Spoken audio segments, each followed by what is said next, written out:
Hello everyone, welcome to EduTap and welcome to today's session.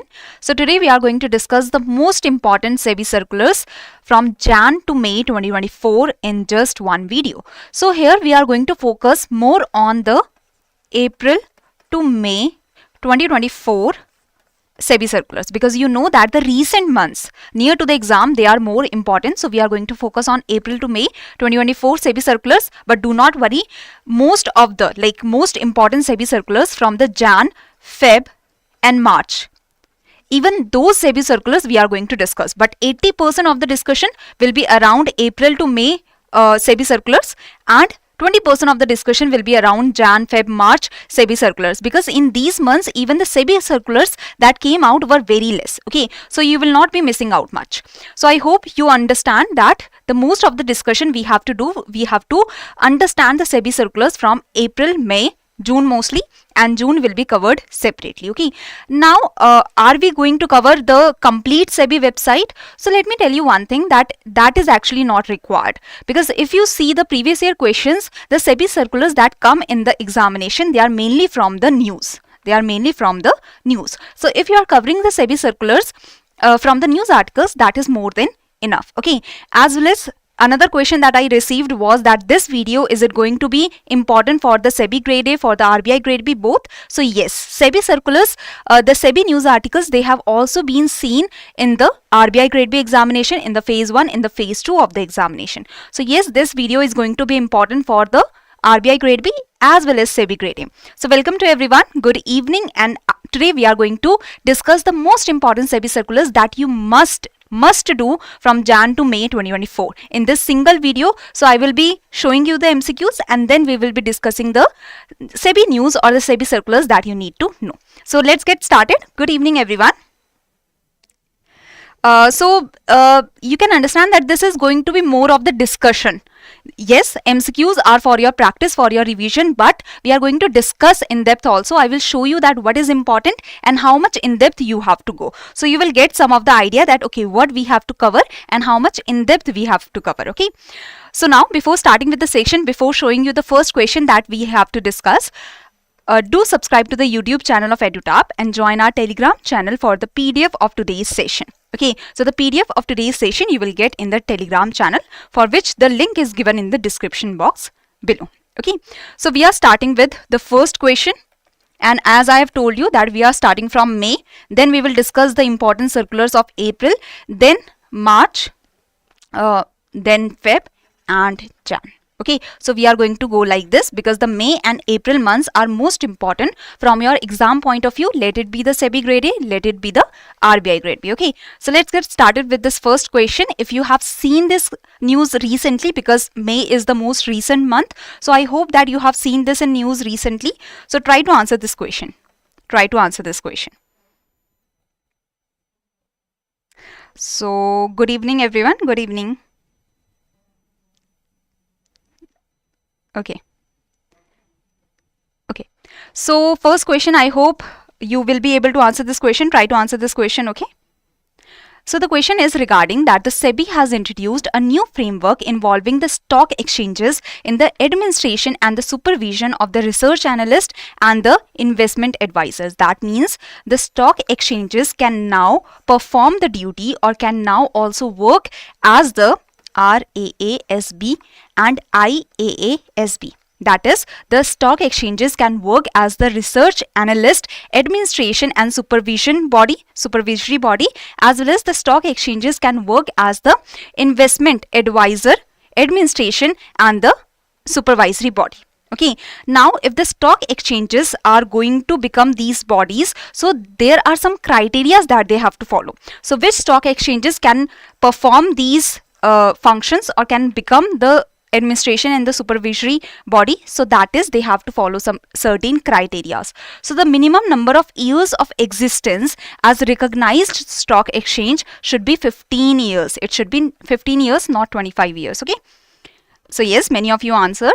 Minimum net worth of recognized stock exchange should be 200 crores. That is correct. As well as they should have the investor grievance redressal mechanism, including the online dispute resolution mechanism. So this is also correct. So yes, the answer is C. That is second and third statements are actually correct. Okay. Only the first statement was wrong. first statement was wrong. Okay, so here you can see that the news article, this was in news, that the SEBI has introduced a framework for the stock exchanges to perform the function of the research analyst administration and supervisory body and the investment advisor administration and supervisory body if they follow these criteria. So these criteria are the basic criteria that you must know about. Okay, not very difficult, I hope. Now moving forward to the second topic, to the second news article, to the second SEBI circular, that is also from the May month, that is SEBI has revised the digital onboarding process for clients of portfolio managers to enhance the ease of doing business. Now the portfolio manager shall provide a fee calculation tool to all the clients that highlights. So the fee calculation tool has to be provided by the portfolio management to all the clients. Now this fee calculation tool will highlight various fee options with multi-year fee calculations. Such tools shall incorporate the dash principle. Now what is that principle? Okay, so this was also quite in news recently. So you must know the basic idea of this news, this circular. So try to answer this. So try to answer this question. So here the answer is second ka C. No, it is not low capacity. It is not low capacity. It is actually high watermark. Okay, so what is this high watermark? So the basic idea of this news article is that the portfolio managers, they have to provide a fee calculation tool to all its clients, and this fee calculation tool, this will incorporate the high watermark principle. The high watermark principle means that, let's say that the portfolio managers, they were able to provide 30% of the profit in the previous year. Now if they are able to provide 40% of the profit this year, then on this 10% of extra profit that they are providing, they can charge the performance fees, because the portfolio managers have worked beyond imagination or beyond their previous year capacity. Okay, so that is high watermark. High watermark, this is the highest value that a fund has reached. This is the highest value, highest profit that a fund is providing. This principle ensures that fund managers only charge the performance fees on the profits that exceed the highest value the fund has previously reached. Okay, so the portfolio managers are taking their fees, so that is fine that they are taking their fees. But if they are charging performance fee, that is the extra fee, they can only charge this extra fees when they are providing extra profits to their investors as compared to the previous year. Understood? Is it clear? So yes, the answer is B here, that is high watermark principle. Okay, now coming to the next news article. So I hope this is clear that the portfolio managers, they have to provide the fee calculation tool, and this fee calculation tool should have a high watermark principle. That is, the performance fee can be charged by the portfolio managers when they are exceeding their profits that they are providing to the investors as compared to the previous year. Easy. Okay, now coming to the next SEBI circular, or now coming to the next news article. So which of the following statement is or are correct in regards to the master circular that has been released for the registrars and the transfer agents? So registrar to an issue, registrar. So RTA is what? RTA is the registrar and transfer agents. Okay, registrar and transfer agents. Registrar to an issue, registrar to an issue, we can say, and the transfer agent, the share transfer agent, that is helping in the transfer of the shares. Okay, so these are the RTAs that are recognized by the SEBI, and they are working as the intermediary. Okay, so for the RTAs there is the master circular. So which of the following statement is actually correct, is or are correct in regards to RTAs? Okay, so it advises RTAs to designate a specific email ID for investor complaint registration. So this seems correct. Every RTI, that is the registrar to an issue and the STA. So RTI and the STA, these combined are known as RTA. Okay, so registrar to an issue and share transfer agents, that is a body corporate or not, doesn't matter. It can be an individual also. RTI or the STA, they can be the individual also. They can be the individual agents, or they can be body corporate. So that is the body corporate or not, is meant to keep and maintain in respect of the 3 preceding years the financial for the 3 preceding years, they have to keep the statement of the capital adequacy requirement for each quarter. So this is the idea that as per the master circular that has been released, the RTI as well as the STA, they have to maintain for the preceding 3 financial years, for every quarter, for each quarter, they have to maintain the statement on their capital adequacy. Okay, and they can be the RTI, the STAs, they can be body corporate or not, doesn't matter. They must be recognized by the SEBI, that is the criteria. Reports on regulatory compliance and investor grievance redressal are to be furnished to SEBI. So yes, regulatory compliance and investor grievance redressal, these reports have to be given to the SEBI in a specified format on a half-yearly basis within 3 months of the expiry of the half year. So that is also correct. So the first and third statements are actually correct and only the second statement is incorrect. That's why the answer here is 1 and 3. So I hope this is also clear. So RTA, what are RTAs? They are providing different facilities. Okay, so RTA, they are SEBI registered entities that provide services that is related to share registry maintenance. So the RTAs, the registrar of an issue, they maintain the registry.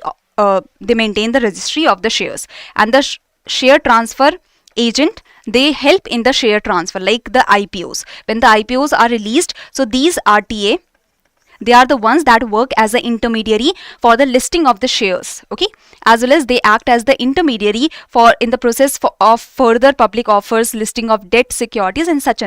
So they are the kind of intermediaries between the company and the people or the stock exchanges. So the RTAs, they make the functioning easier for the companies, okay, and they do not let the burden to go to the stock exchanges. So they are kind of working as the intermediary to make the company aware. So they are the intermediaries and they are SEBI registered entities. So this is the basic idea. Now it has been said in the master circular for the RTAs that they have to designate an email ID of the grievance redressal division that will help for the registering of the complaints, okay, as well as submission of net worth certificate. They have to submit their net worth certificate, and they have to every RTI or the STA, that is every RTA, we can say, whether a body corporate or not, doesn't matter, they have to maintain for 3 preceding financial years, they have to maintain the statement of the capital adequacy requirement, okay, as well as they have to give the regulatory compliance and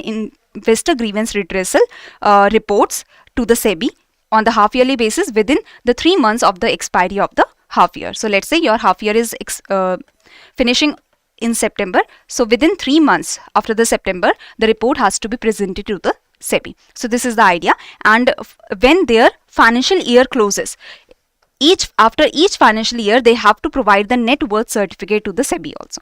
So this is the whole news article that you needed to understand. Okay, I hope there is no query. Now moving further to the 4th question and the 4th news article or the 4th SEBI circular that we have to discuss.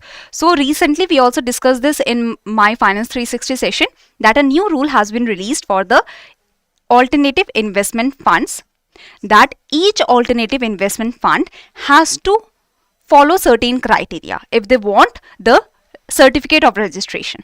So what is that criteria? So try to think about it, try to answer this question. So let's see how many of you are able to answer this question. So I am expecting right answer from all of you, because this article we have already discussed in the Finance 360 session. Okay, I am getting the answer C.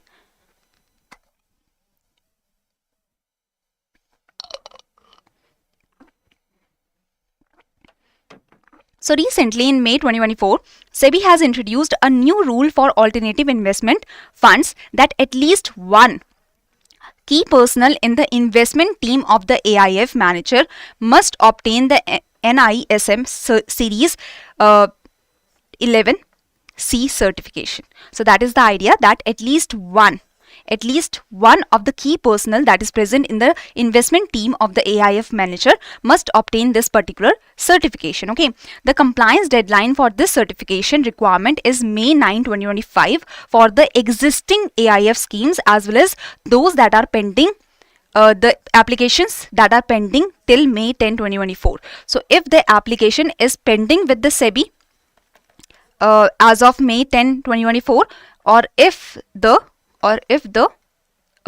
is the existing scheme that is going on, so for them the timeline that has been provided to obtain this certification in their team is May 9, 2025.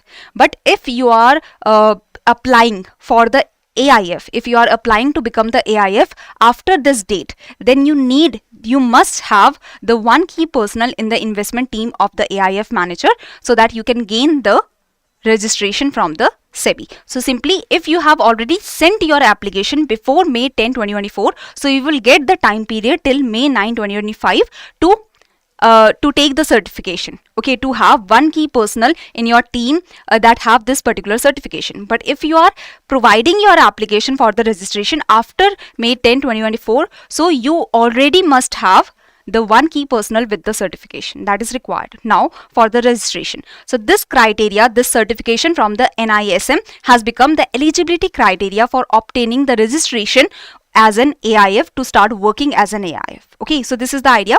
So here the first statement was wrong because one key person, not two, but the second and the third statements are correct. So here the right answer is 2 and 3 because you had to answer that what are the correct statements. Yes, everyone has given the right answer, so good to see.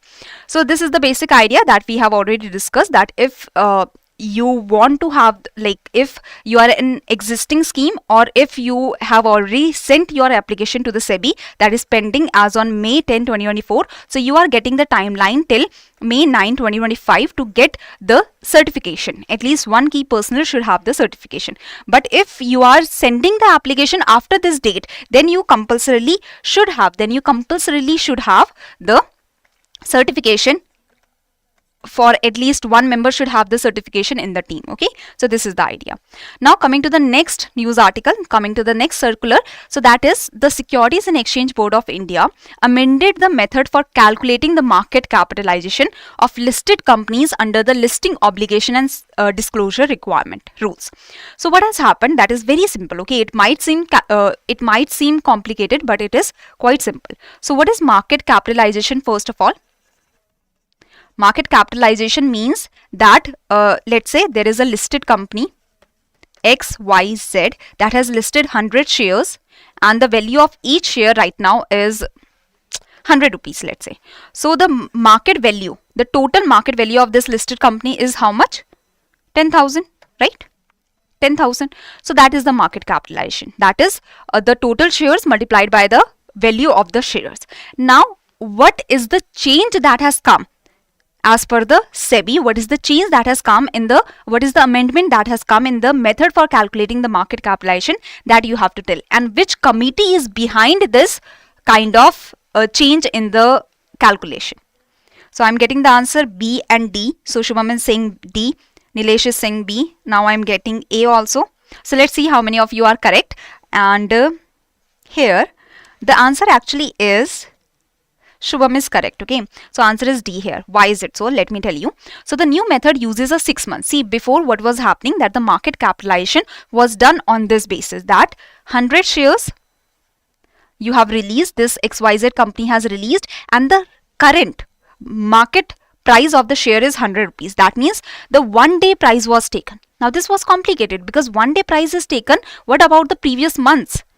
Okay, the prices keeps on fluctuating. So it was said that instead of taking the 1 day price, you should take the 6 month average value of the price of the share for calculating the market capitalization instead of a single day value. So single day value, it might be that on that single day, the value might have increased too much or might have dipped too much. So that is not showing the true picture, right? So take the 6 month average for calculating.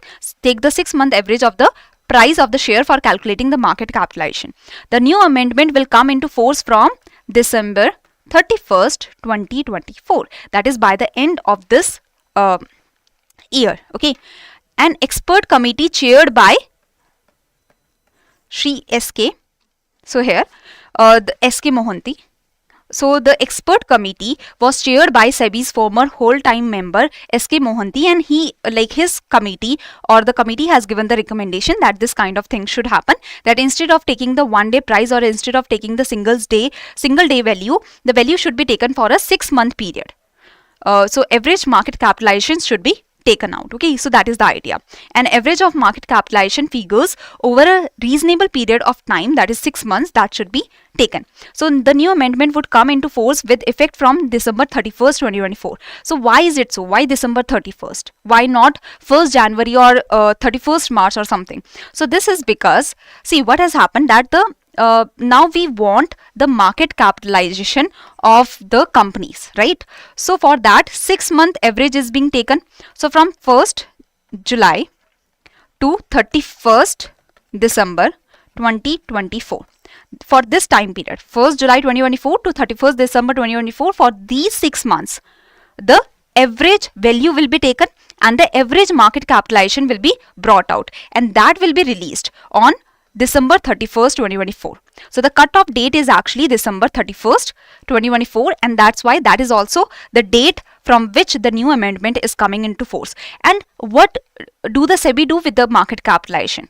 Like what it shows? So it shows that if the companies have very high market capitalization, so they require more norms. The SEBI, that is Securities and Exchange Board of India, it keeps more provisions, or it is regulating those companies in a very prudent way, because those are very huge companies that have the huge market capitalization. So the top 100, top 250 companies, or to top some companies, they have to follow some special provisions from the SEBI, right? So after determining the market capitalization on 31st December, there would be a 3-month transition period in which like the top companies that are under the market capitalization, as per the market capitalization, they will have to follow the additional regulations as per the SEBI, or they will be under the prudent regulations of the SEBI, or from the beginning of the immediate next financial year. So that is from the December 31st, there will be a 3-month transition period that will be provided, or the timeline can be that from the 1st April 2025, that is from the immediate next financial year, whichever is later, the relevant provisions become applicable on the basis of the market capitalization. So the higher market capitalization, higher provisions, more prudent provisions; lower market capitalization, lower provisions, that you can understand. So this is the basic idea. Now what if your market capitalization is fluctuating? Sometimes you are in the top charts and sometimes you are in the middle charts or the bottom charts. So if for the 3 consecutive years your market capitalization is fluctuating, so you will be provided relief. So these entities will be provided with the relief that are experiencing fluctuations in the market capitalization. So I hope this much is clear. Yes, S.K. Mohanty was the one. Instead of Mr. A.P. Hota, it was S.K. Mohanty who was the one that has given the recommendation, the committee that has given the recommendation. Okay, so I hope this is clear. The first statement was correct, but the other 2 statements were actually wrong. So here only the one was the answer. Okay, so now this is also complete. Now moving forward to the next question and moving forward with the next news article or the next SEBI circular. So try to give the right answer of this question. Try to read the question very carefully. Okay.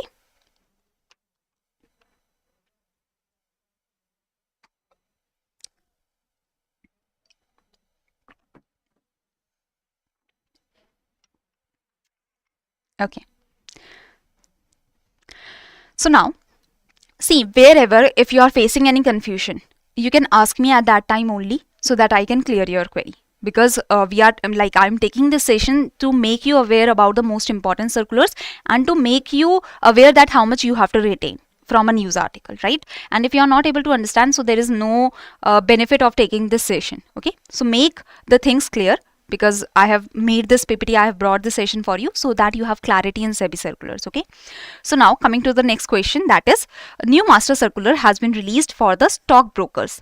Which of the following statements about the new guidelines is or are incorrect that you have to tell me? So try to answer this question. Stock exchanges are required to send details of transactions to investors through SMS and email alerts by the end of the trading day. So this is actually correct. Brokers must ensure that their employees or the authorized persons' mobile numbers or email IDs can be used on behalf of clients if the client provides written consent. So can you do so that this is the trading account of yours? This is the trading account of, let's say, Padmini, and some employee of the broker, of the stockbroker, now this employee's number is added to this trading account of Padmini. So this cannot happen, right? This is not right. So this statement cannot be correct because it should make some logical sense also. The cost of providing SMS and email alert facilities may be met from 20% of the listing fees set aside for providing services to the investors. So here only the first statement is actually correct and the second and the third statements are incorrect. Okay, so here the answer is C here. So the second statement and the third statement are incorrect. So simply the basic idea is that the new circular for the stockbrokers has been released and the stock exchanges are the ones, they are being told to send details of the transactions to the investors through SMS and email alerts by the end of the trading day. So stock exchanges may use the amount. So stock exchanges are the ones that will use the amount set aside from the listing fees. 20% of the listing fees can be set aside for providing these kind of services to the investors to meet the expenses. Okay. Now these guidelines are applicable to equity, cash and derivative. Cash market means that spot market in which you are giving the money and you are buying the shares in the immediate sense. Okay, derivative means the future options that you are going to buy the material after 1 month, after 2 months, after 3 months, and this kind of thing. Okay, so stock exchanges will provide a platform to stockbrokers to upload the details of their clients, preferably in sync with the UCC updation module. So UCC is the unique client code. So all the clients of the stockbrokers, they get a UCC, that is a unique client code. So this is the basic idea. I hope this is clear. Now the brokers are also told clearly that they will have to ensure that the mobile numbers or the email IDs of their employees and authorized persons are not uploaded on behalf of their clients. So this has been mentioned very clearly. Okay, so I hope this is clear. Now coming to the next question and the next news article. So try to answer this. So the new requirement comes in. So first of all, SEBI issued a new order requiring listed entities to address market rumors upon material price movement. So what happens that there is some rumor, like in the case of Heidelberg case, there was rumor around the Adani company and the market price fluctuated. Like there was the floor pricing that was there. Okay, that the Adani stocks were dipping to the floor prices, to the minimum of the prices. Okay, so that becomes problematic because due to some rumor there is dip and dip and dip that comes to a stock, or there is very high prices of the stocks. So let's say that the company has announced that we are going to have a buyback, that we are going to buy our bonds back, or let's say we are going to buy our shares back. That is at a particular price. Now suddenly there is some rumor. Okay, there is some rumor that has gone in the market and suddenly the share prices have increased by 100%. So you can understand that what the problem will come, that now the company will have to buy the shares back at 100% of the increased prices. So the price of the share was 1000. Now the price of the share, when the company is buying back the shares, the prices that the company will get is 2000. So that is not correct, right? Because of some rumor this has happened. And you know, as soon as the rumor goes down, the prices will be normalized. So now the the SEBI, that is Securities and Exchange Board of India, has brought a kind of detailed regulation that what will happen in these kind of cases. Okay, so here the new requirement comes into effect for the top 100 listed entities from June 1, 2024 and for the top 250 listed entities from December 1, 2024. SEBI has introduced the Industry Standards Forum to assist in designing the implementation standards for the regulation. So regulations have been released by the SEBI, but how it will be implemented in the ground, so that is the Industry Standards Forum that will assist in designing the implementation standard for the regulations. So this is correct. The unaffected price shall be considered by excluding. So see what has happened, that if you have promised a buyback or if you have promised a merger and acquisition, so in this case, that on the day of the merger and acquisition or a day prior to that or during the buyback, there is some rumor that has started to float, or during the IPO there is some rumor that has started to float, or during the OFS, not IPO, but during the offer for sale, when the promoters are offering their shares, when they are selling a big chunk of the shares, during that time if a rumor has started. So the rumor, if the rumor has started within 24 hours, first of all, within 24 hours, the company has to confirm against which the rumor has come. The company has to confirm that the rumor is true, it is not true, it is fake, or the confirmation has to be sent by the company. So within 24 hours, the confirmation will be sent by the company, and after getting the confirmation, there will be a unaffected price that will be determined. Unaffected price is actually the price before the rumor started. Okay, before the 24 hours. So this is the idea, that unaffected price shall be considered by excluding the effect on the price of the shares of the listed entity due to the material price movement and confirmation of the rumor within 72 hours, not 72 hours. I have told you it is 24 hours. So unaffected price means that before the rumor, what was the price, and that is the unaffected price. At that price, the OFS will be done, or the buyback will be done, or the merger and acquisition will happen. So the rumor will not be able to affect these kind of predetermined cases. So usually what used to happen, that before the date of a big decision, that today is the merger and acquisition, on 16th of June there is the merger and acquisition, or on 16th of June there is the buyback that is going to happen, or because this is pre-announced, and on the 16th of June there is the OFS that is going to happen, and on that particular date the prices start fluctuating very much because of the rumors, because some external person wants the profit. So it has been said that for these predetermined cases, the price that will be taken will be the unaffected price before the rumor started. Okay, before the rumor started, and with the confirmation of the rumor that has come from the company. So the unaffected price will be taken into account. And but in the market, what will be the price? So in the market, the price will be whatever the price that is going on. Okay, so let's say the Adani shares are of 100 rupees before the rumor. After the rumor, the Adani shares went to rupees 10 or rupees 20. So for the buyback, for the OFS, for the merger and acquisition, still the share price will be considered as rupees 100. But the normal trading in the market that is happening, that will be at the recent price. Okay, so this is the idea. So let's understand this in depth so that you have the clarity. But here the first was wrong because 100 listed entities and 250 listed entities, and the third one was also wrong because it is 24 hours and not 72 hours. So only the correct statement was second. Okay, so here the regulation will be applicable. So SEBI on Tuesday has issued, so fresh guidelines have been issued by the SEBI to manage the impact on the stock market arising out of rumors. Okay, market rumors, they make the stock very volatile, leading to transactions that don't reflect a company's true value.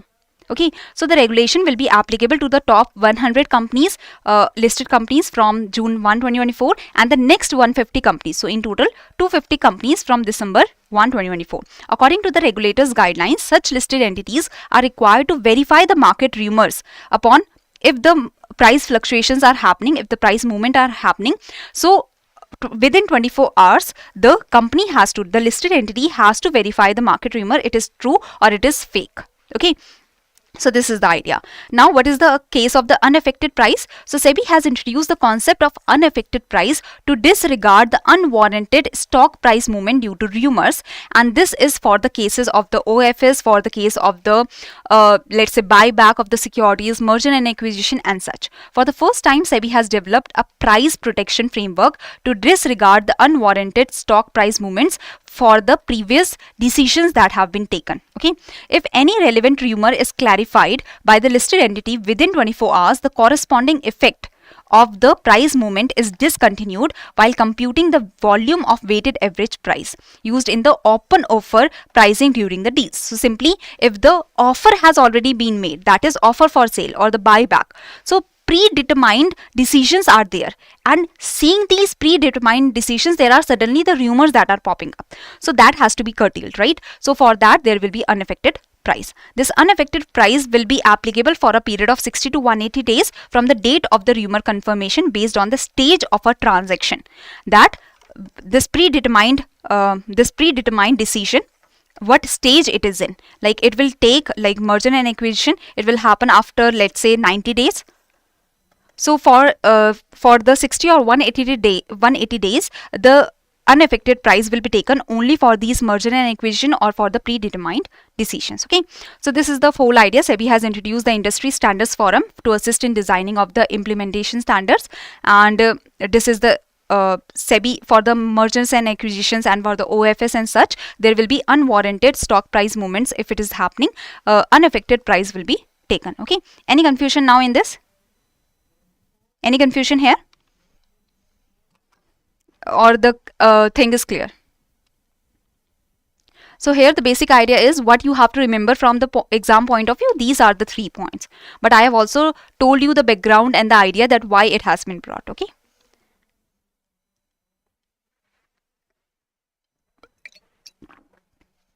So let's move forward, try to answer this question. We have discussed about the SSC.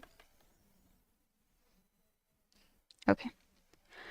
No confusion. So we have discussed about the SSC, that is the social stock exchange, and now you have to tell that which of the following, like which of these options is correct. Okay, so try to answer this. And I have taken a complete session, I have taken a detailed session on the SSC, so I hope that you have seen that and you will be able to answer this question.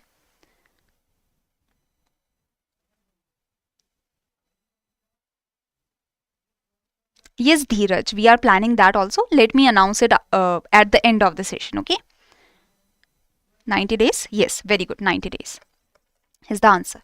So the answer is 90 days here. So first of all, what has happened, that the SEBI has mandated, so the guidelines were out or the circular was out. This was in news, this was quite in news. So SEBI has mandated the social enterprises, the not-for-profit organizations, okay, which have registered or raised funds through the social stock exchange, to submit an annual impact report for the financial year 2023-24 by October 31. So simply we have discussed that what is social stock exchange. So this is a separate segment of the stock exchange that help the social enterprises, that help the not-for-profit organizations to raise the fund from the public, to raise the fund from the corporate institutions also. Okay, so the NPOs, not-for-profit organizations that are working for the literacy, empowerment of the women and such, so these NPOs can raise the funds from the public through the SSC, that is the social stock exchange. Okay, so now these NPOs, they are raising the fund.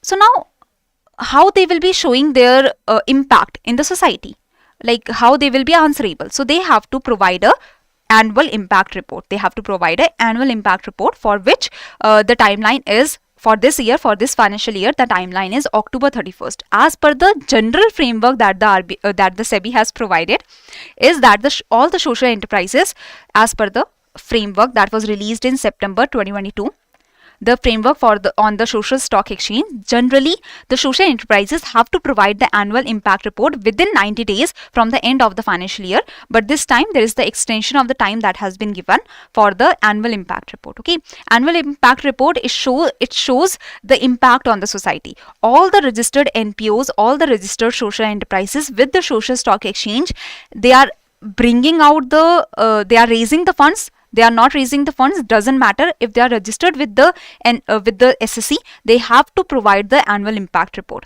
And if you have raised the funds, you have to show that how much impact that particular project has created for which you have raised the fund. So that is the whole idea that we have already discussed in a proper session. Okay, I hope there is no confusion.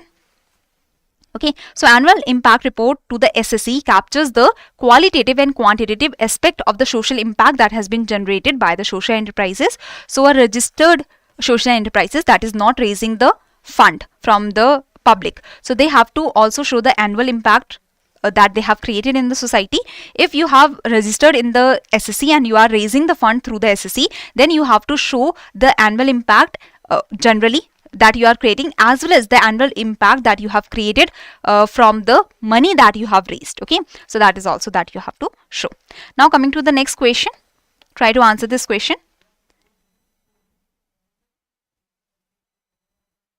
Ma'am, SEBI circulars are very tough. How to retain them? Are you having problem in understanding the SEBI circulars now? You, like everyone is saying now that they are able to understand the SEBI circulars. So are you facing the problem right now? Because if these SEBI circulars you are able to follow now, so this is most important. So you have to focus on these SEBI circulars. And if you are reading, see, when you are reading the SEBI circulars, now you only have to focus on the important points. I'm not telling you each and every line. I'm not telling you each and every line that you have to cram. So this was such a huge article, but here you have to just focus on the key points. That what are the key points? So see, one thing, let me make it clear. So I'm going to take a Ask Me Anything session tomorrow.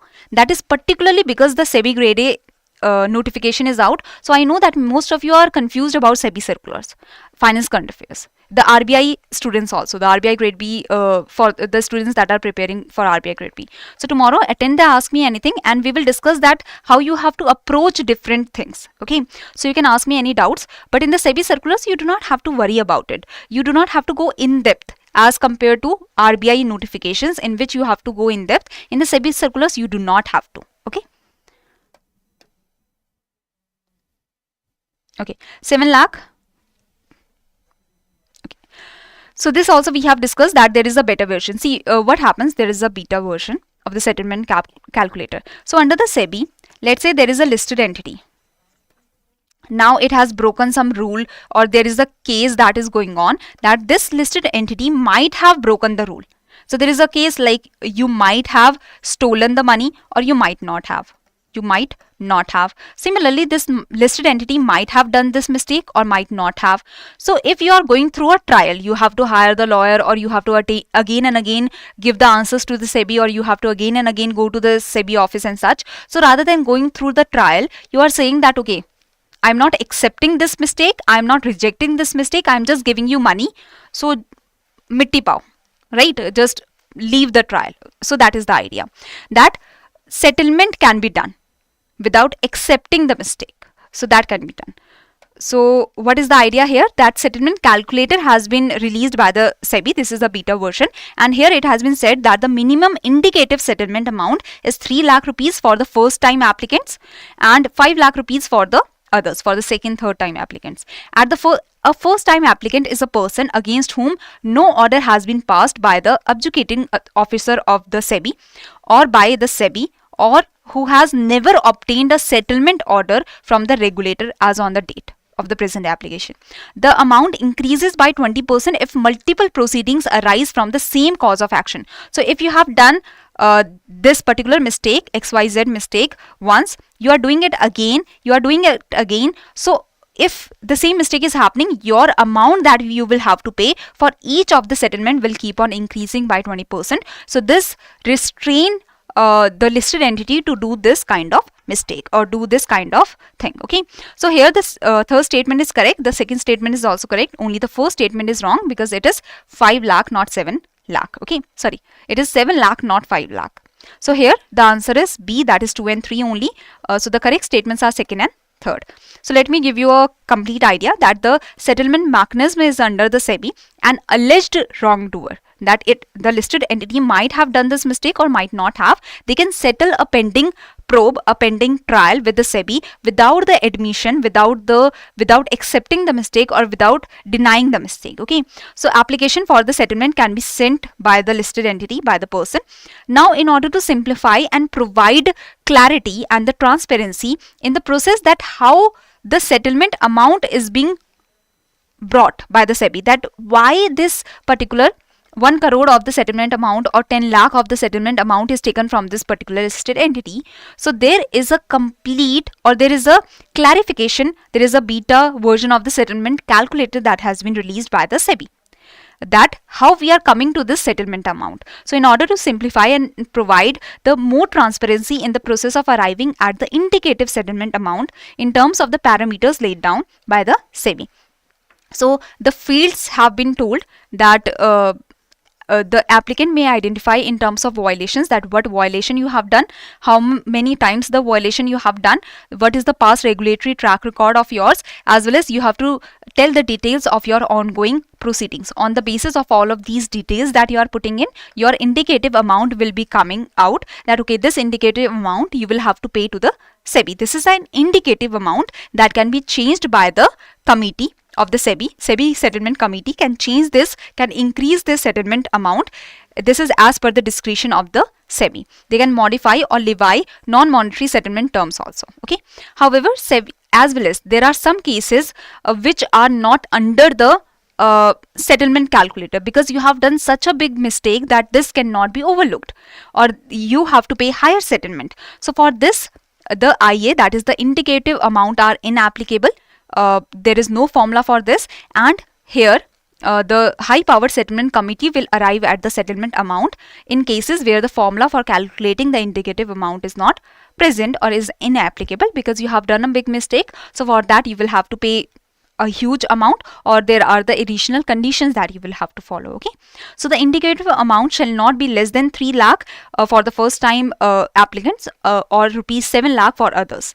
A first time applicant, you know that it is a person for which the trial is going on, but there is no settlement notice that has come out. Okay, in case of more than one proceeding arising from the same cause of action has been initiated against the applicant, the IA shall increase, the indicative amount shall increase by 20% if you keep on doing the same mistake again and again and again. Okay, now coming to the next news article. So I hope you will be able to answer this question and we will understand that what is this. Okay.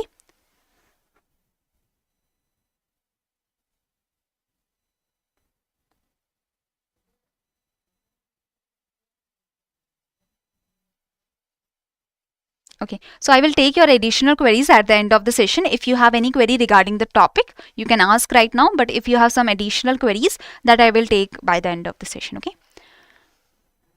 So here, recently SEBI has modified the guidelines for the dynamic price bands for the stocks. See, usually like I have invested in this Urja Global and it is in the minimum price range. Okay, so I am having big losses on that, but you can understand one thing, that a share, the SEBI shows its floor price, that below this this stock price cannot go for today or for the coming 15-20 minutes.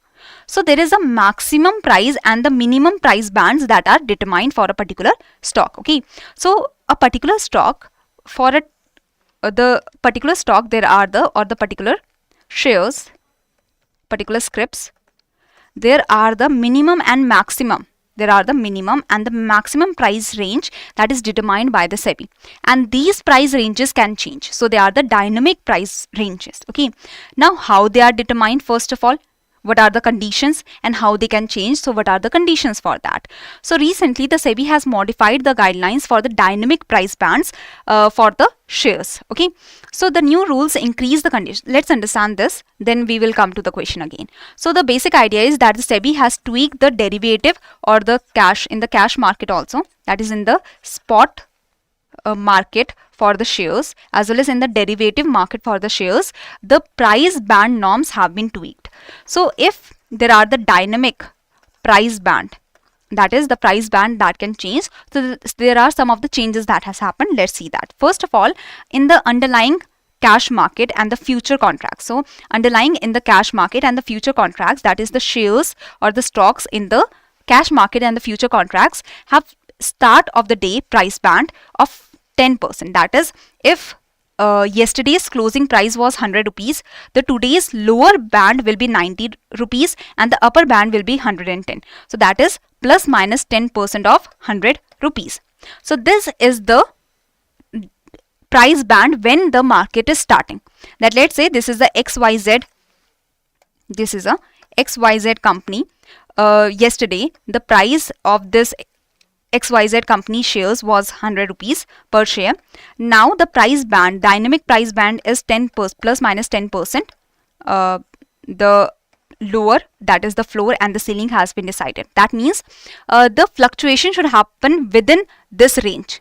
Now if there are the minimum of 25 trades that are being executed with minimum 5 different unique client codes. So 5 different investors, that means 5 unique client codes, they are conducting 25 trades and they are focusing on increasing the price. They are ready to buy, or they are ready to buy this share at the lower price. So that means that this range is not correct. So the range can be flexed, can be changed by 5% of the yesterday's closing price. That means if price trends upwards, that the price trend is going upwards, the people are ready to buy this share at the higher price also, and the sellers are not there much. So upper price band will push from the 110 to 115. And the lower band will push from 90 rupees to 95 rupees. So there is the 5% of the shift that has happened. So flex that can happen of 5%. But then after this change that has happened, the volatility, you will say that now the volatility will be very much. We were trying to control the volatility, but we are changing the prices, we are changing the bands also. So what is the idea here? That the cooling off period will be given, that once the band has been flexed by 5%, there will be a cooling off period, that is before it was of 15 minutes. Okay, so simply here, okay, so here the basic idea is that when the market is starting, the SEBI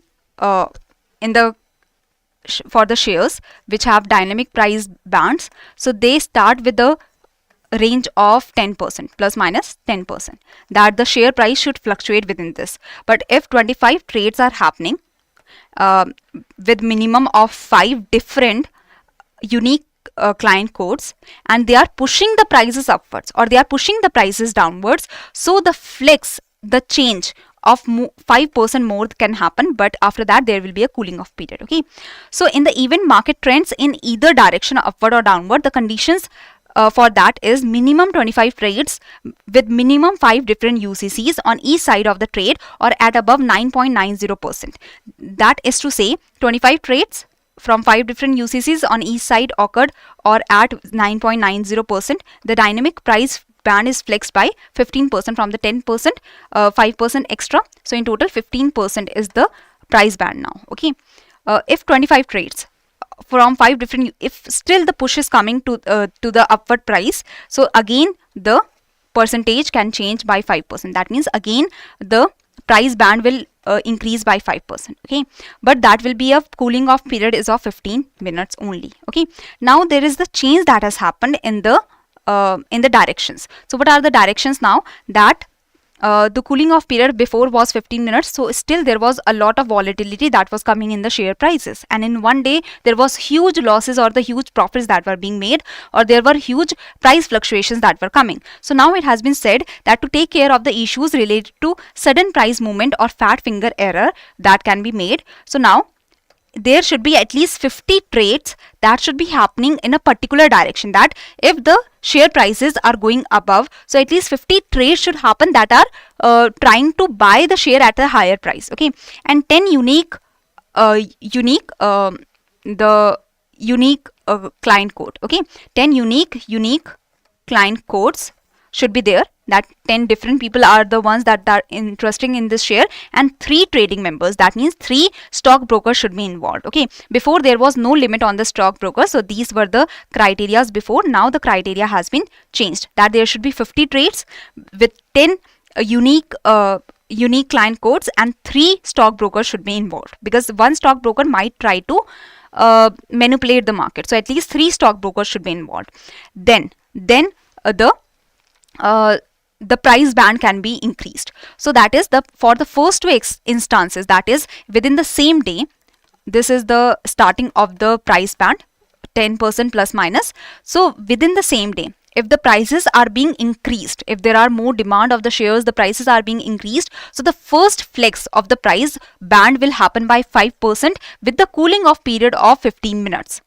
And again, if the prices are further increasing, the second instance also, the 5% of the increase can happen in the band. That means in total 10%, say 5% first instance, 5% second instance. So in total 20% of the price band can be determined, but with the cooling off period of 15 minutes. For subsequent, after that, if still the upward push is coming, then for subsequent 2 instances of the flexing of the change in the price band, the price band will be flexed only by 3%, not 5%, and cooling off period will increase to 30 minutes. And further, after these 2 instances of the increase in by 3% in the price band and 30 minute of the cooling off period, after that, if still the price increase or if still the fluctuation is coming in the price band, so that will only happen by 2% For the next two instances or for the subsequent continuous instances, only 2% of the flex will come in the price band, and the cooling off period will be increased to 60 minutes. So before, the 5% was the single like the price band that can come. So again and again, after 15 minutes, after 15 minutes, after 15 minutes, the price band could be increased or could be decreased by 5%. But now there are the different conditions. This was the before case and this is the after case, that after the notification. Okay.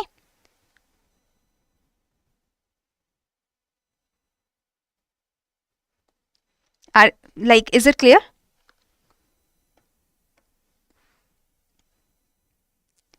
Nano, that is my way of speaking, I guess.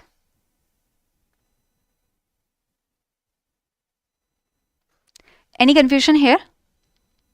So here, now you can see that as per the new guidelines, as per the new SEBI rules, the new rules increase the conditions for adjusting the price bands to 50 trades. 10 unique client codes and 3 trading members. So this is incorrect because here it should be 50 and here it should be 10.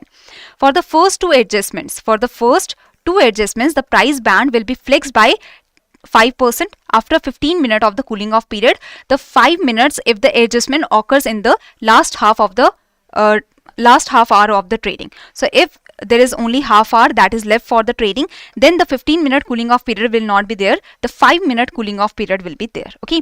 For subsequent, like after this, for the two adjustments, the price band will be flexed by 5% with the cooling off period of 15 minutes. But if the last half an hour is left for the trading day, then the 5-minute cooling off period will be there. After that, the two subsequent instances, for that the price band will be flexed by 3% with the cooling off period of 30 minutes, and after that the subsequent price bands will change by 2% with the cooling off period of 60 minutes. So I hope you have understood this and there is no confusion. The second and third statements are correct, only the first statement is incorrect. Okay.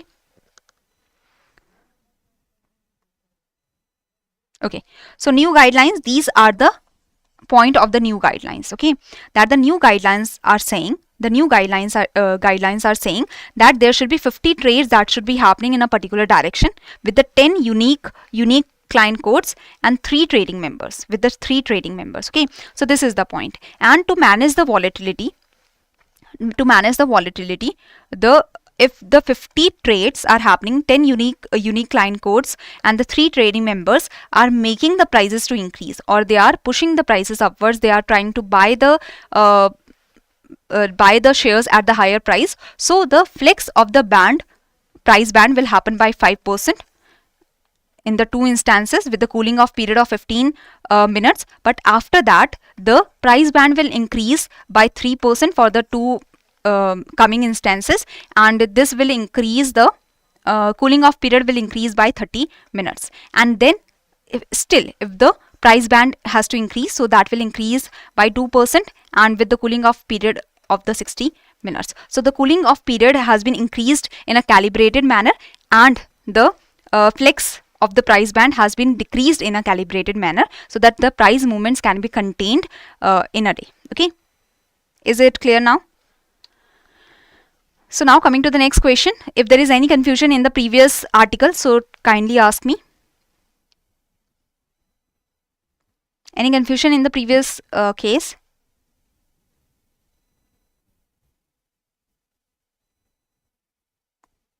In the previous article, is there any confusion? Say yes or no. Simply the idea is that the market is opening. If the shares price in the yesterday was 100, the market is opening with a 10% price band, that is the minimum and the maximum. There are, if before there were the particular trades, 25 trades with 5 UCCs, if there is the push that is coming in a particular direction, then there will be the 5% of the increase or 5% of the change in the price band with the 15-minute cooling period. But now this is the price band. This is the price band at the start of the trading day. But after that, if the change is coming, if there are 50 trades that are happening and 10 UCCs are involved and 3 trading members or 3 stockbrokers are involved and they are trying to buy at higher prices, then only the price band will change by 5% in the starting 2 instances with the 15 minutes cooling period, then 3% in the 2 subsequent cases with say 30 minutes of the cooling period, then 2% with the 60 minutes of the cooling period. Okay, this is how the price bands will change. It shows that okay, actually people want to buy the share because there are so many of the trades that are being happening by the unique client codes and by the different stockbrokers. So not one particular stockbroker is trying to manipulate the market. It is actually the requirement of the market. Okay. Now let's move forward. Securities and Exchange Board of India has amended the ICDR, that is the Issue of Capital and Disclosure Requirement Rules, to facilitate ease of doing business for companies planning IPOs. So before, it used to happen that the minimum promoter contribution was 20%. That means after the offer has been made, so 20% the promoters should hold 20% of the shares of the company. So the initial public offering, if the initial public offering is happening, so for a lock-in period, for a time period, the promoters need to hold 20% of the shares in the company. Okay, but what happens that 20% usually the promoters are not able to hold the 20%. So there is some relaxation that is provided to the promoters, that even the non-individual shareholders that are not the promoters holding at least 5% of the post-offer equity share capital can now contribute to the shortfall in the minimum promoter contribution. Okay, so it is 5%. It is 5%, that is E. So here the idea is that the SEBI rules, so it was S.K. Mohanty committee that has recommended this, that has made this recommendation, that the SEBI rules says, first of all, what the SEBI rules say, that the promoters of a company need to hold at least 20% of the shareholding in a company after the listing has happened, after the IPO has been listed. However, often there are situations where the companies have raised several rounds of funding and the promoters, they do not have the 20% of the holding in the company. In such scenarios, it has been said that the certain financial institutions like the banks, insurance companies, private equity firms, they were permitted to contribute towards the 20% of the limit. Okay, so promoters plus these financial institutions together 20% of the limit they were able to maintain.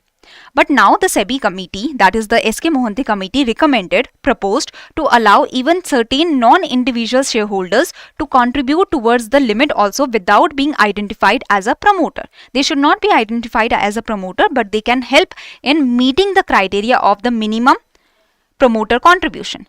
That is non-individual shareholder that hold 5% or more of the post-offer equity share capital, they can be permitted to contribute towards the shortfall in the MPC, but that is only the limit of 10%, till the 10%. That means out of the 20%, the non-individual shareholder, they can contribute the extent of 10% if they have more than 5% of the equity of a company. Okay, so this is the idea.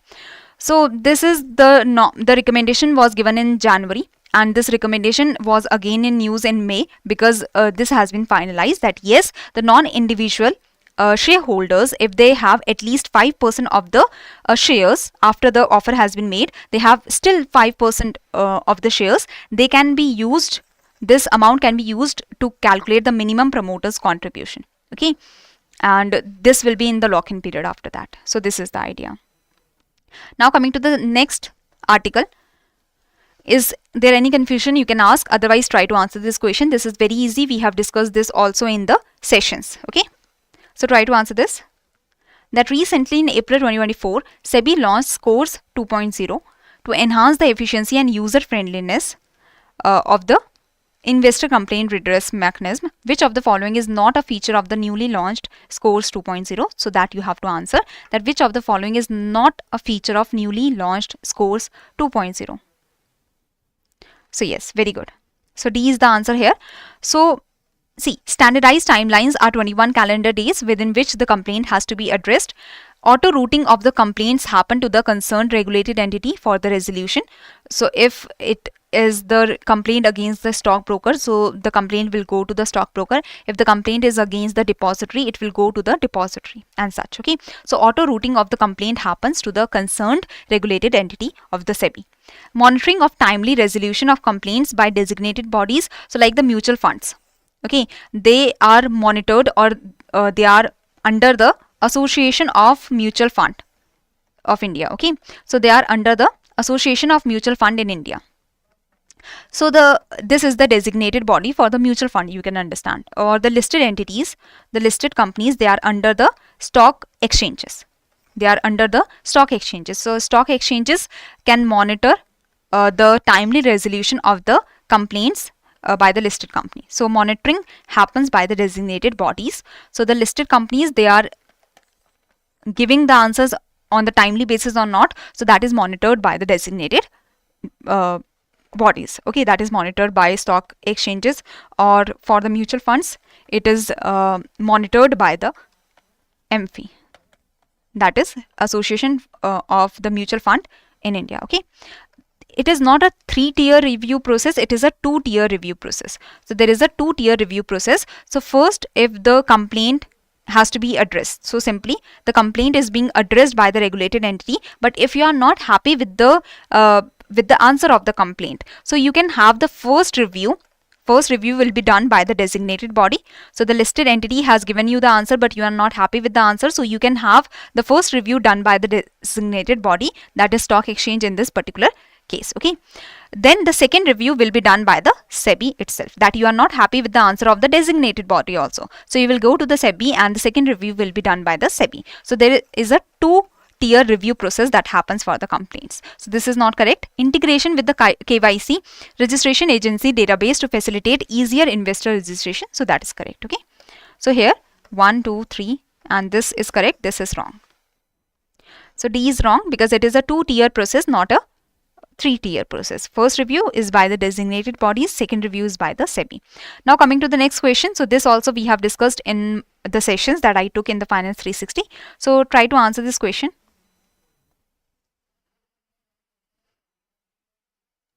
So category 1 and the category 2 AIFs, that is the alternative investment funds, they may create encumbrance, that is they can pledge the securities or the shares that they have invested in of the investee company which is in the business of development, operation or management of the infrastructure projects that is under the list of the central government.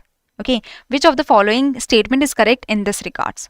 So first of all, category 1 or category 2 AIFs shall ensure that the borrowings made by the investee company. So the AIFs, category 1 and category 2 AIFs, they are pledging the shares that they have bought of this investee company, so that this investee company that is engaged in the infrastructure projects, they can borrow from some other entity, from some financial institution. Okay, so AIFs are pledging their shares that they have bought for this investee company, so that this investee company can borrow the money, and for this the investee company is giving a fees to the AIF. Okay, so this should only happen, the pledging or the encumbrance can only be created by the AIF that is being utilized only for the purpose of development, operation or management of the investee company as stated above. Okay, so the borrowing should only happen for the development,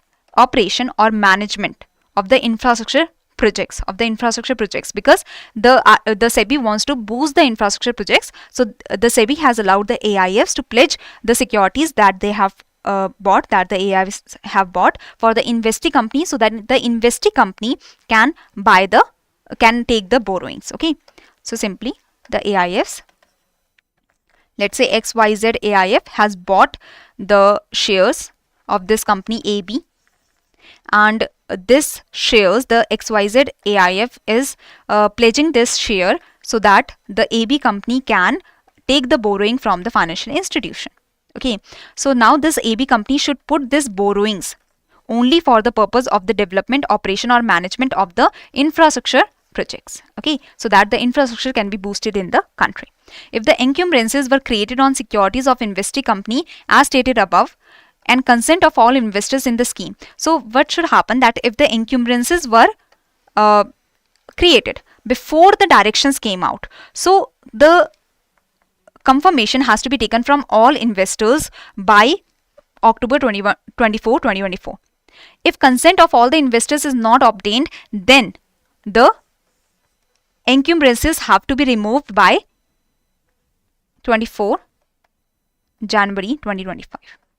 Okay, so this is the idea. Okay, if the encumbrances were created on the securities of the investing company which is not in the infrastructure business or which is not under this particular list, so in this case the removal of the encumbrances should happen by October 24, 2024.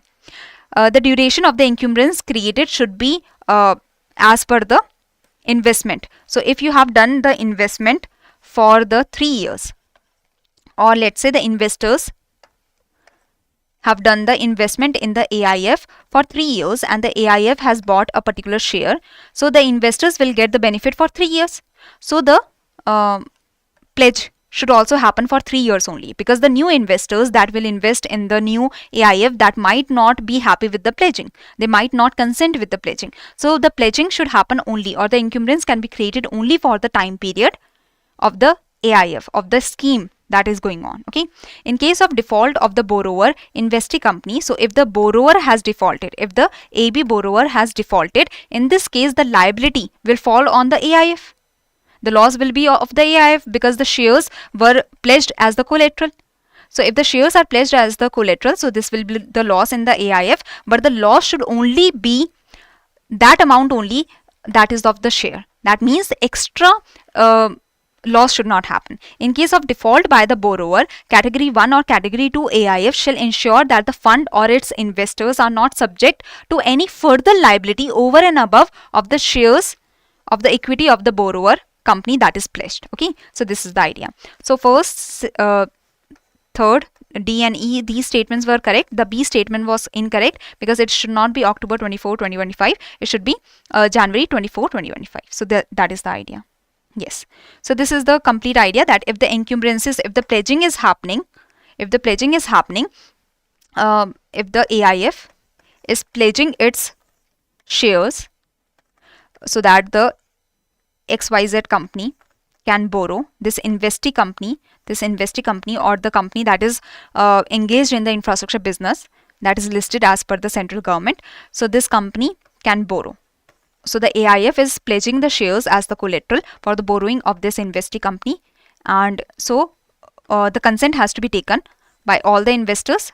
If the encumbrances were previously created, so the consent has to be taken by October 24, 2024. If the consent is not taken from all the investors, that the encumbrances have to be removed by this date. Okay, and if the encumbrances have been created for a company that is not under this particular specification, so the encumbrances have to be removed by this October 24, 2024. Okay, and the borrowings that is taken by the investee company can only be used for the purpose of development, operation or management of the infrastructure projects as stated above. So this is the guidelines that we have discussed. I have taken a complete session. I know this is a little complicated one, but I have taken a complete session on 21st May regarding this guideline, so you can read, you can see the session. Okay, now coming to the next topic, that is SEBI has updated regulations allowing the foreign funds based in GIFT City to receive full investment from the non-resident Indians. So the foreign funds that are based in, that are established in the GIFT IFSC, in the Gujarat International Finance Tech City, that is in the IFSC, in the International Financial Service Center. So this foreign fund can receive full investment from the non-resident Indians. However, they will need to make granular disclosures. They will have to make the disclosures about their investors, that from where the investors from where the investment is coming. Okay, so if the foreign fund is present in the GIFT City, they can have full investment from the non-residents. They can have the foreign fund can have the full investment from the non-resident, but if they are doing the investment of more than 33% in a single Indian company, in the single Indian group, let's say all the more than 33% of the investment is coming to the Reliance group from this foreign fund, that means you have to disclose that who are these non-residents that are investing in this foreign funds and that are sending the money to this Reliance group, and that is 33% of the equity assets under management of this foreign fund is in a single Indian group. So that has to be disclosed. Okay, so let me reiterate that the SEBI has updated regulations allowing the foreign funds based in the GIFT City to receive full investment from the non-resident Indians, from the non-residents. However, if they will need to make granular disclosures, they will have to make the disclosures about their investors if the fund holds more than 33% of its equity assets under management in a single Indian group. That means the foreign fund can have non-resident can have full investment from the non-resident Indians, but if this foreign fund is doing more than 33% of the equity under management, equity assets under management, so more than 33% of the investment that has happened in equity is in the single Indian group, so then the disclosure has to happen about the investors, that who are the investors, who are these NRIs that are so much interested in this particular company. Okay, so this is the idea. This is the complete idea that you can read also, that such disclosures will also be needed in case the fund along with its investor group holds more than $3 billion of the equity asset under management in the Indian markets. Okay, that is 250 billion rupees or $3 billion. If they are investing in the Indian markets, then also they have to tell that which are the investors in this foreign fund. Okay, so if the foreign fund is doing so much of the investment in the Indian markets, so this foreign fund that is taking the money from the full investment from the NRIs, so they will have to show that who are these NRIs that are so much interested in the Indian markets. And these are the other guidelines that you can read, but this is the basic idea that you needed to get. Okay, any confusion here? 20 what? 33%. Yes. Okay.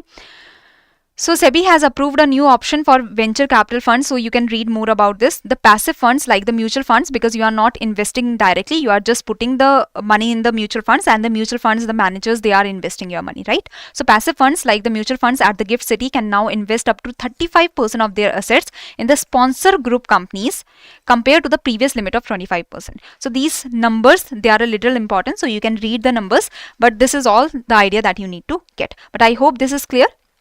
If there is any confusion, you can ask. Now coming to the next topic, that is regarding the Securities and Exchange Board of India that has revamped the REIT regulations 2014, paving the way for the creation of small and medium real estate investment trusts. So now there is the small and medium real estate investment trust that are being developed. So which of these statements are correct in regards to the new framework for the small and medium real estate investment trust? So you have to answer this.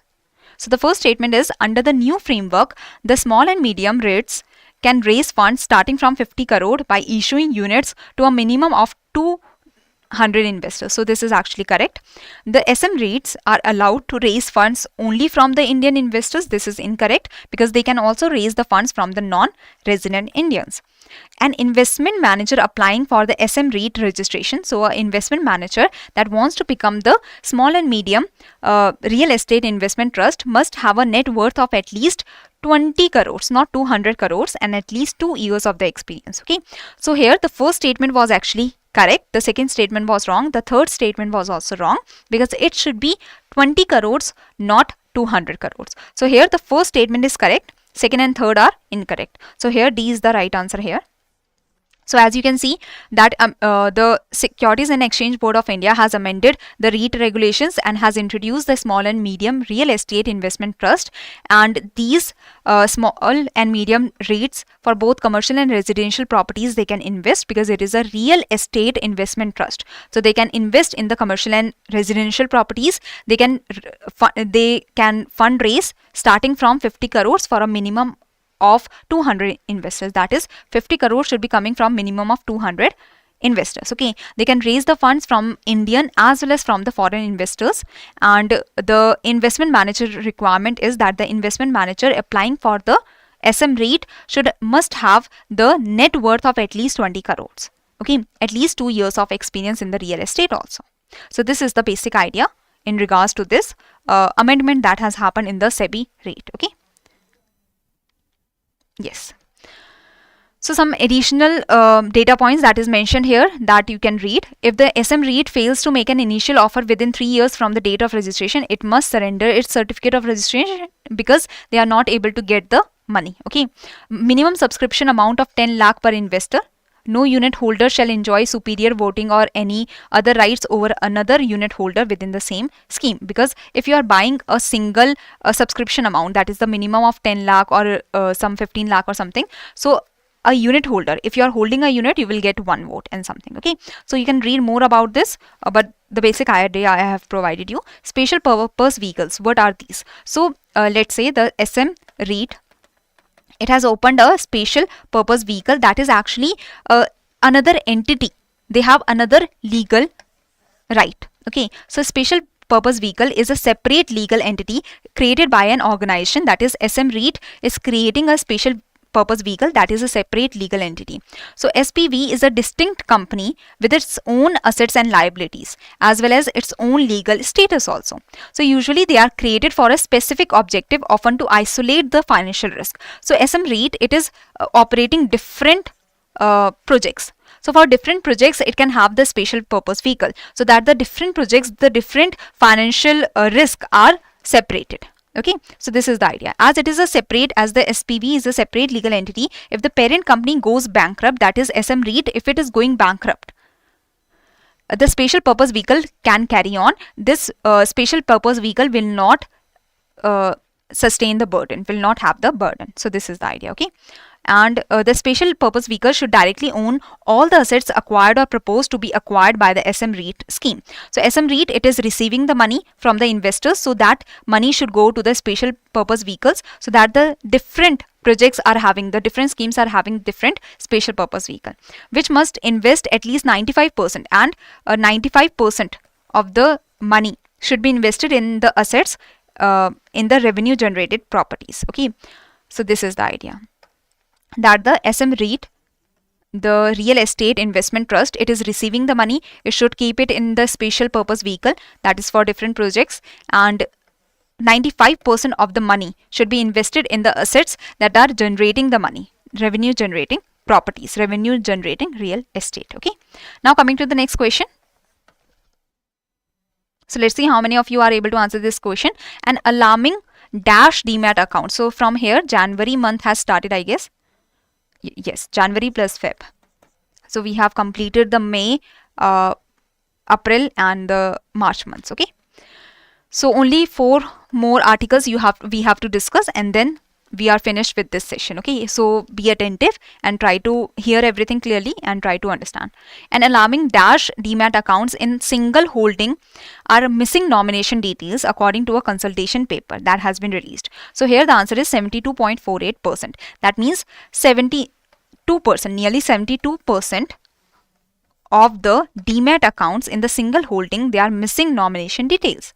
That if you have a trading account, 72% of the trading accounts, they do not have, not trading accounts, but the single holding, like not the mutual funds or something. Okay, so here you can see that the Demat accounts, 72% of the Demat accounts, they are not having the nomination details. Only 28% are having the nomination details, while in the mutual funds, 86% are having their nomination details. So in the mutual funds, 86% of the accounts, they are having the nomination details. But if you see the Demat accounts, 28%, only 28% are having the nomination details. So this is a little troublesome, that so many of the accounts do not have the nomination details. Okay, so SEBI proposes to increase the limit on the number of nominees also from 3 to a significantly higher number to adequately meet the needs of the individual investors. Currently, only 0.5% of the Demat account holders have listed more than one nominee. So in the Demat accounts, it has been seen that if you are having a single holding, in the Demat accounts, your nomination, 72% of the Demat accounts are not having the nomination, while in the mutual fund, 86% are having the nomination. 72% are not having the nomination, only 28%. So in the Demat account, only the 28% are having the nomination, while in the mutual fund, 86% are having the nomination. So only this data is important here because it is just a consultation paper. Okay. Now coming to the next topic, that is recently SEBI has released the broad framework for short selling. So short selling, this is very important direction that was released by the SEBI. So SEBI has released the broad framework for the short selling. Short selling is what? That means you currently do not have the shares, or you do not own the shares. You have borrowed the shares from the stock exchange, and now you are selling the shares, okay, with the expectation that in the future the prices are going to go down. So you have borrowed the share and you are selling the share at rupees 100, let's say, okay, with the expectation that the shares will go down today and you will buy the share at rupees 80. So, and you have to do the settlement. So today you have started the trade, tomorrow you will have to do the settlement. So by tomorrow you will purchase the shares at rupees 80 and you have already made the promise of selling it, okay. So this is short selling, that you do not own the shares but you have borrowed the shares, you are selling the shares with the expectation that the value of the shares will go down and you will buy the shares and you will settle the trade tomorrow, okay. So no institutional investor shall be allowed to do day trading, square off their transactions intraday, so they cannot do so. So that is correct actually. So the short selling, for this, the trade trading has been stopped, okay. The retail investors shall disclose upfront at the time of placement of order whether the transaction is short sale or not. So this is not true. It is actually the institutional investors that have to disclose upfront that they are making the placement of order for the short sale or not, okay. So the retail investors can give this information at the end of the trading day, while the institutional investors has to disclose upfront before making the trade, okay. So this is wrong. The securities traded in the futures and options segment shall be eligible for short selling, so that is correct. All classes of investors, they are not allowed to do naked short selling. Naked short selling means that you are not borrowing the shares, you are just giving promises without borrowing the shares, okay. So here the first and third statements are correct and you have to find the correct statement. So first and third are correct and the second and fourth are incorrect. So let's see. So here, first of all, short selling means that short seller borrows shares from a broker, stockbroker, for a small fees, and you are selling these shares. Now at within the same day or in the given time period, you are buying the shares at the lesser price because you are expecting that the prices will go down. So you will buy at the lesser price, or you will have to buy, if the prices are going up, you will have to buy at the higher price also, because the settlement has to happen, right? So short seller sells the borrowed shares at the current market price. Short seller buys back the same number of shares at the lower price because he was expecting lower price, so he will buy back at the lower price. Short seller transfer the newly purchased shares has been transferred to the broker, okay. So this is the basic idea of the short selling. Now the naked short selling is that you are not borrowing, okay, you are not borrowing and you are selling. So what if you do not if you are not borrowing and you are just selling the shares, what if by tomorrow you do not purchase the shares, or what if by the given date when you have to settle the trade, what if by that date you do not settle, you do not get the shares at the lower price, so you will not settle, so you can default in the naked short selling. So that's why it is not permitted in India, okay.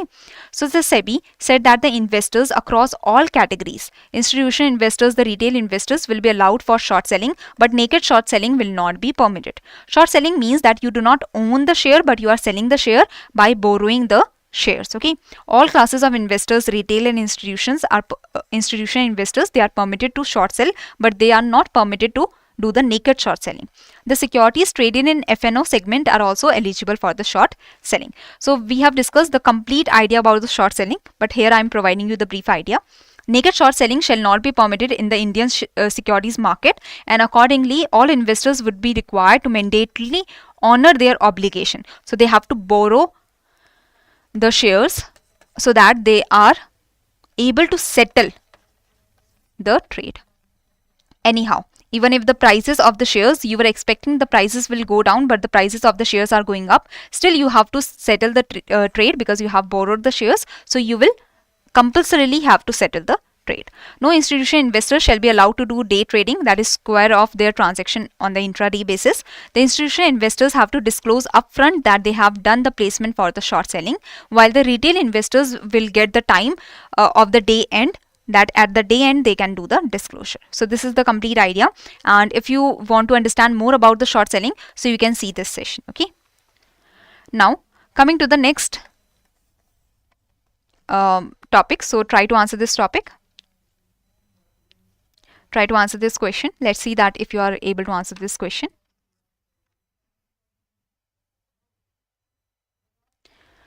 So here, SEBI has launched 2 multilingual initiatives by the Central Depository Services Limited. So आपका CAS, आपकी जुबानी, and CDSL बड़ी साहित्य 24/7. Which of the following statements is or are correct in this regards? You have to tell that. Okay. So आपका CAS, आपकी जुबानी is an initiative related to consolidated account statement. So this is correct. आपका CAS, आपकी जुबानी enables investors to receive statements in their preferred language among 23 languages. So this is actually written 13, so this is incorrect because it is 23 languages. Okay. CDSL Badi Sahitya 24/7 is a unique multilingual chatbot initially available in 4 languages to assist investors on the CDSL website. Okay, so this is correct. So there are 2 apps that have been launched by the SEBI. That these 2 apps are of the CDSL, that is a depository that deposits your securities. Okay, so CDSL and NSDL, these are the 2 depositories in our country that actually deposit your securities. Like the banks, SBI, PNB, they are depositing your money. The CDSL, NSDL, they deposit your depositories, right? So now the CDSL has launched 2 initiatives. One is आपका CAS, आपकी जुबानी, which is providing you the consolidated account statement in the preferred language as you want. That is 23 preferred languages. Okay. CDSL Badi Sahitya 24/7. This is providing you this is initially available in 4 languages to assist you on the CDSL website. Okay. So here the first and third statements are actually correct. Only the second statement is actually incorrect. Okay, so here you can read that the 2 initiatives have been launched, and the first one is for the आपका CAS, आपकी जुबानी. This is for the consolidated account statement that you can get in 23 different languages. Second initiative, this is in the 4 different languages for you to get assistance in the CDSL website. Now coming to the next news article or the next SEBI circular, that is regarding the OFS. OFS is simply that the promoter, let's say you are the promoter of the company, and now promoter means that the person was engaged in the establishment of the company. Okay, so let's say you are a promoter of the company. You own you own a part of this XYZ, and you have 20% of the shares of this XYZ. Now you want to diversify your portfolio, and you are selling 10% of the shares. So when the promoters are selling their shares, so this is known as offer for sale. Okay, now the offer for sale, when the company is doing the offer for sale, or when the promoters are doing the offer for sale, they can sell the shares to the employees of the company. But usually this was happening outside the stock exchanges because the stock exchanges was not providing any provision. But now it has been said that the offer for sale for the employees to the employees, now this can be done through the stock exchanges, and for these there are the criteria that have been provided. Okay, so the offer for sale,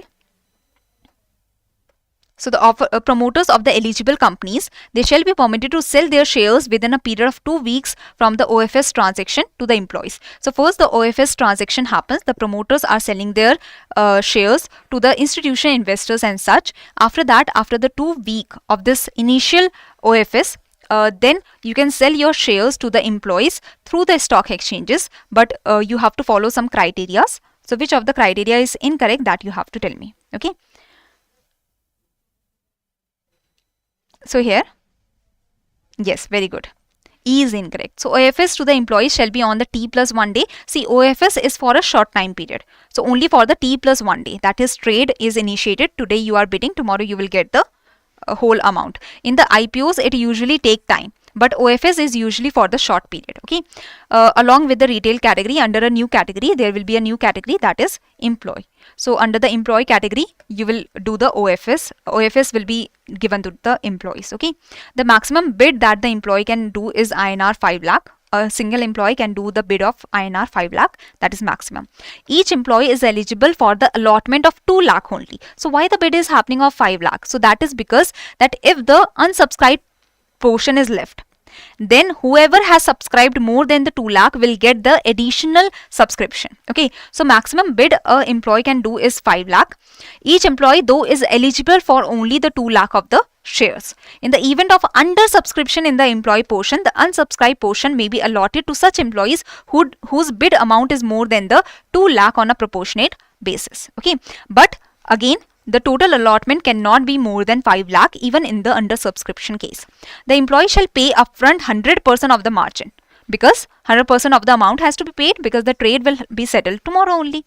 Okay, so it should not be 50%, it should be 100%. So this is the OFS that you can read, nothing much detailed here, just the basic idea that the OFS is the offer for sale, that the promoters are selling their shares in huge amount, and this OFS, offer for sale, also happens for the employees, that employees can buy the shares. But till now it was happening outside the stock exchange mechanism, but now there is the proposition that how it will happen in the stock exchange mechanism. Okay, so for the stock exchange mechanism there are the norms that have been provided. So procedure of offering shares to the employees in OFS through the stock exchanges, that is in the T+1 day the trade should be settled. There is a new category, that is employee category. Bidding will happen in the employee category, and then the third point is that for employee of OFS certain number of shares shall be reserved. Okay, and the minimum bid will be of 5 lakh. Equity shares each employee can be allotted, is eligible for the allotment of 2 lakh. In case of under subscription you can get up to 5 lakh. Okay, so this is the basic idea. Now coming to the last question for today. So this is actually from May month, but I have brought this at last because we have discussed this. Like this is from March, I guess. So, okay, so T+0 trade cycle settlement, this is going on the optional basis. So which of the following statement is correct? So that you have to tell me. Okay,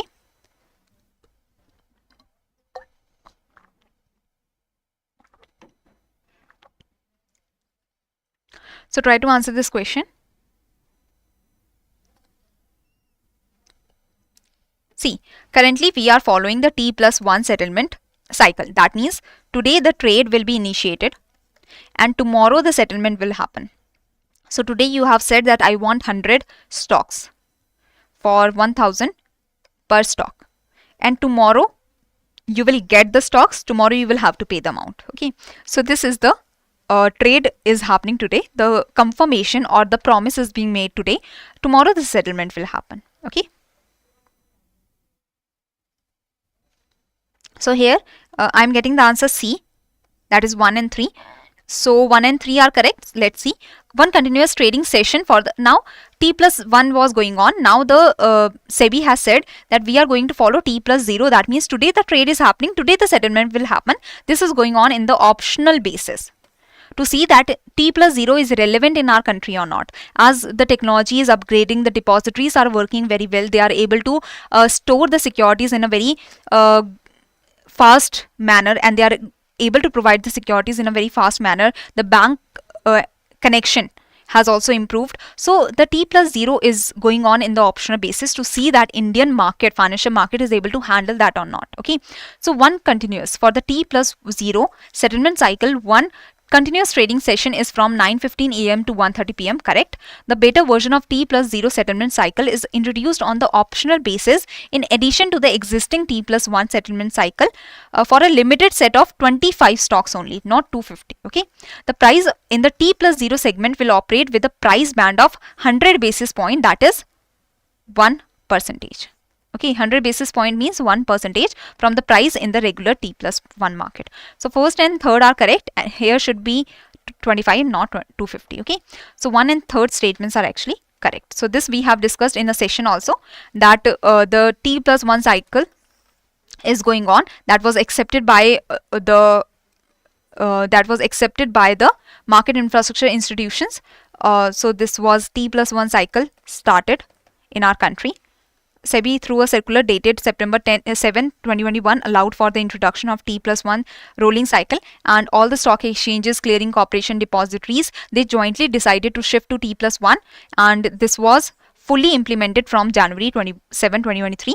Now in 2024 March, it was said that we are thinking of moving towards T+0, and for that we have brought in the optional basis the T+0 cycle that will go on with the T+1 cycle. Okay, so the T+0 cycle, there are some norms that first of all it is on optional basis for only 25 stocks, and the continuous trading session will be the shorter time period, and as well as there are other norms that were also discussed. So that has been, like, I have taken a session on this, so you can see that what are the additional norms, but this is the whole idea. Okay, that T+1 settlement cycle is going on, but we are moving towards T+0. The optional basis, the T+0 settlement cycle has started. This is the beta version of the T+0 settlement cycle, to see that how well it works and it is working smoothly in our country or not. So this is the basic idea.